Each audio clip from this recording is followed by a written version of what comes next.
Today I want to introduce to you one of the best kite surfing and wingfoiling spots in Switzerland.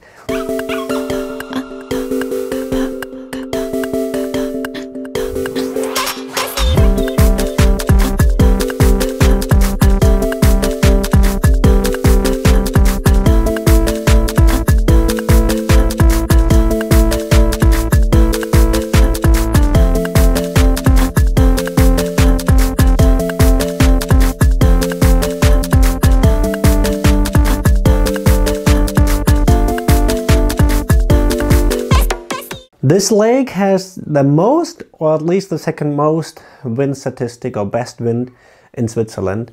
So one is Silvaplana, it's in Graubünden, and the other one is Lake Uri, which has so many wind days. It's like really crazy.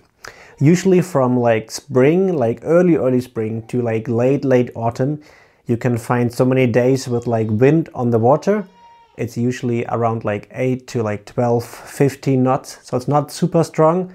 The strongest it is, it's usually in springtime in May to June, when the water and the air difference is the greatest, because it's a thermal wind that is usually, there's always blowing from north, northeast or northwest.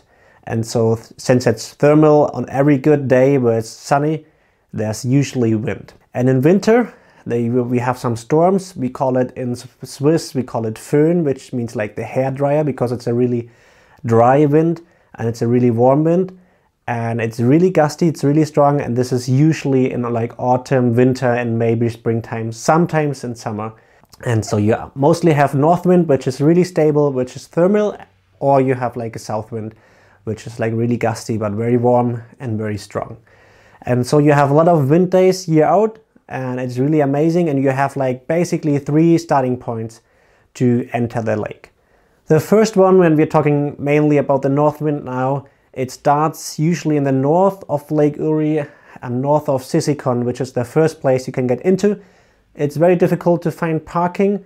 You have a camping ground, otherwise you have rocks from the street to enter, but you have there the wind the earliest, usually around noon, sometimes before noon if it's strong enough, or maybe afternoon. The wind is there, and then it slowly is making the way down south. And so this is the first spot if you want to have stable wind. It's usually not that strong in Sisikon, but it's the first place where it reaches like the first entering point. Then the second place is like Grunbach. It's like a local small river, and usually it's a bit later there, so sometimes maybe at 1, 2, 3, sometimes it's only arriving at like 4 or 5. You can always check like different sites and you can see it if it has arrived or not. But there you have like a great place to hang out with your family. The parking spaces are much better. In spring or autumn you find always parking. In summer, when it's really crowded, it's more difficult to find parking space, since a lot of people are there for barbecuing, swimming, and you have a nice place to start and you can go out and enjoy the wind. You also have a camping ground next to it and a school, and they take you out for kite shuttles as well. You're not allowed to go kiting or starting to kite at Sisikon or Grunbach, but at the third place, which is Isletten.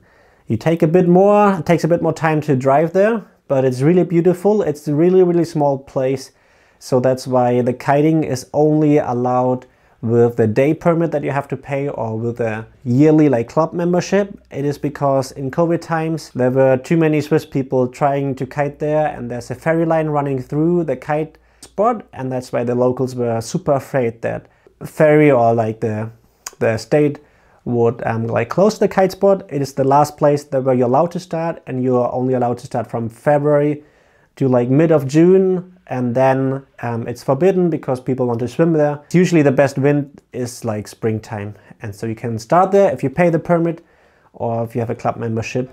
But you can also go wingfoiling at that spot without a permit, without paying anything. That's the third spot.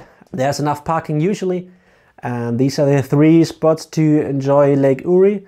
Usually when it's a thermal north wind, it's like not super strong. Sometimes it's light, sometimes it's very good, but it's usually very stable wind. If it's like the south, the Föhn, the dry wind, it's stronger, it's gustier. It's not so much for kiters unless you're really going for big air and you love to use the gust to really go high. But for wingfoiling, it's beautiful. Like for downwind foiling, it's not the longest lake, so Lac Neuchâtel is probably the best, but still you can enjoy some good runs if it's like Föhn or if there's the north wind. It's beautiful scenery to mention. It's breathtaking to go like wingfoiling or kite surfing when you see like the mountain tops covered with snow and the green. Then if it's sunny, it's usually super blue. And so it's like one of the best wingfoil spots I think that we have in Switzerland next to Silvaplana. There's so much wind, I'm really amazed. You can enjoy so many days on the water if there's good weather. And that's the wingfoil and spot review. If you are in Switzerland or if you're going through Switzerland and you want to kite or wingfoil, then this spot might be the best for you. What I forgot to mention is, of course, you can go windsurfing. Usually the windsurfers are starting from Grunbach, but also some windsurfers are starting from Isleten. You need a lot of wind to really enjoy the wind. So you need like bigger sails, or you take a foil, which helps also. Is if you go kite surfing or windsurfing or wingfoiling, watch out for the ferries. They always have priority, so you have to get out of the way, which is usually not that difficult. You have like 2 ferries an hour. For like temperature wise, in winter you need a thick wetsuit, and in summer you need a thin wetsuit or like a summer wetsuit. The rivers are coming from the glaciers, so it's like usually not too hot, but also not too cold. And the last thing, you always find the 3 spots on Wind Guru, and it helps to check like usually all of them to find like a good wind. And then you can also have webcams. A lot of them are usually not working, but some of them are working better. One's in Sisikon, and so you can check where the wind is. You can usually check with Wind Guru. That's where I'm checking, and you can see the history and see how much wind is. Sometimes it's changing, but I'm surprised how much wind there is. So that's it. The best spot in Switzerland, at least for me. So in the past I've been kiting there, and it's like really great place to go kite surfing, but the last years I switched to wingfoiling, mainly because the access is much easier. I don't need to pay. For kiting there are only like 20 tickets, and if it's like really crowded you would get a ticket, but usually there are enough spots. But you have easy access, and if the wind is dying you can still go back with a wingfoil, and it takes a bit more. But if the wind is really dying and you're on a kite, then you have to swim back, which I had to do once, and it took me quite some while, depending on the position where you are at the lake and when the wind is dying. And so you usually have to check out like the clouds. They will tell you a lot when the wind is breaking down. If it gets too cloudy, then usually the wind is like dying, and you have to look at the mountain in the south, the Bristol, and when it's super cloudy and you don't see it really, then the wind will die surely. And if it's like, if you see it clearly and there are not too many clouds, then the wind is probably still going.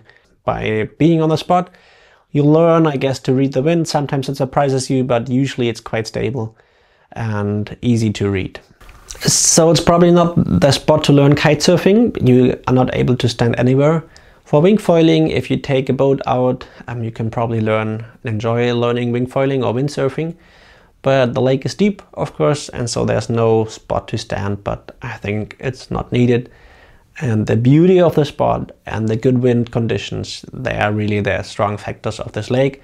And for those people living in central Switzerland, it's great to have like a lake, like 20 minutes or 30 minutes, 10 minutes away, depending on where you live. It's like insane to be able to go in the water so many days.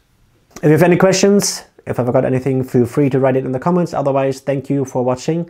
Have a great day, and may the foil and the wind be with you always.